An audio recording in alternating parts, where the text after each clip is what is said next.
اللهم عجل وليك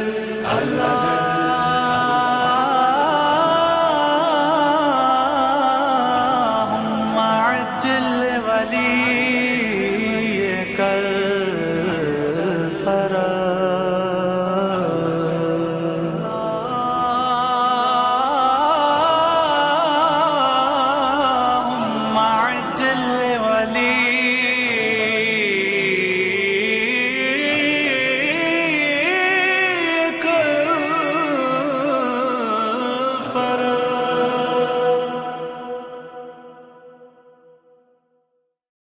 اعوذ باللہ من الشیطان اللعین الرجیم بسم اللہ الرحمن الرحیم الحمد للہ رب العالمین والعاقبۃ للمتقین وہو خیر معین والصلاۃ والسلام علی نبینا محمد صلی اللہ علیہ وآلہ وسلم سیما بقیت اللہ العظم اما بعد فقد قال اللہ تعالی فی محکم کتابہ المجید وفرقانہ الحمید وقولہ الحق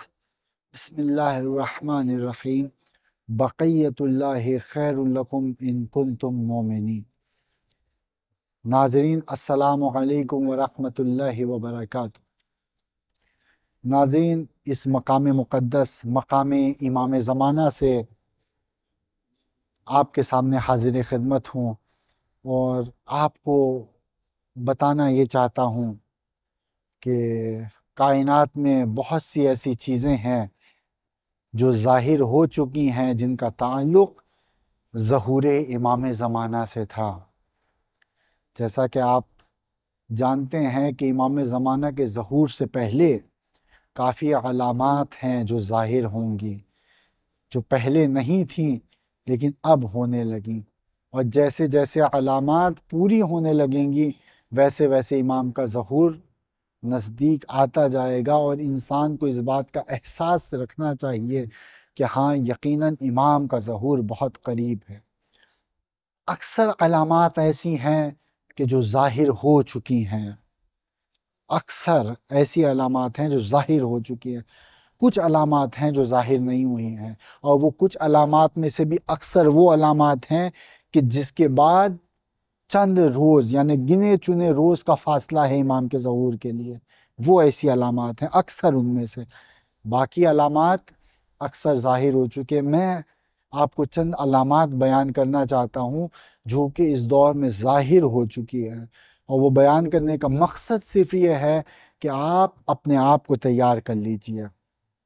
اگر آپ چاہتے ہیں کہ امام مہدی کے انصار میں سے ہوں، امام مہدی کے نصرت کرنے والوں میں سے ہوں، تو آپ اپنے آپ کو تیار کر لیجئے، اس لیے کہ اپنے آپ کو اس دور میں تیار رکھنا بہت ضروری ہے۔ اگر آپ ابھی سے اپنے آپ کو تیار نہیں رکھیں گے تو جب امام نصرت کے لیے پکاریں گے تو آپ کے اندر اتنی طاقت نہیں ہوگی، اتنا جذبہ نہیں ہوگا کہ آپ فوری طور سے امام کے پاس پہنچ جائیے۔ جب ابھی سے آپ اپنے آپ کو تیار رکھیے گا تو امام نے ادھر آپ کو بلایا، ادھر آپ نے لبیک کہا اور آپ امام کی خدمت میں پہنچ گئے۔ تو علامات جن میں سے مہم علامات، دیکھیے میں عرض کرنا چاہتا ہوں، اسلام میں سب سے پہلے حقوق گھر والوں کے ہیں،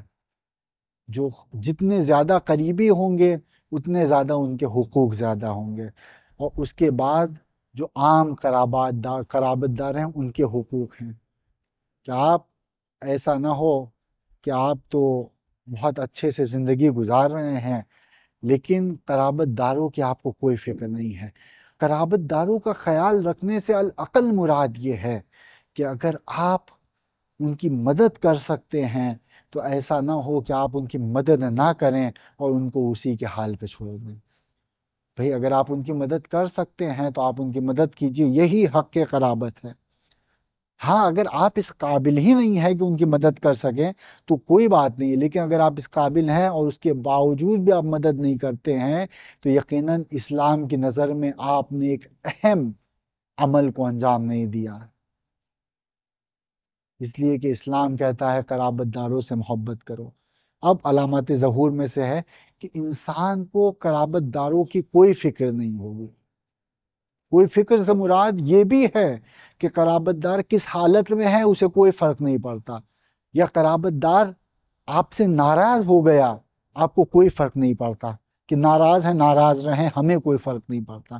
یہ والی سوچ آج کل سماج میں رائج ہو چکی ہے۔ لوگ صرف یہ دیکھتے ہیں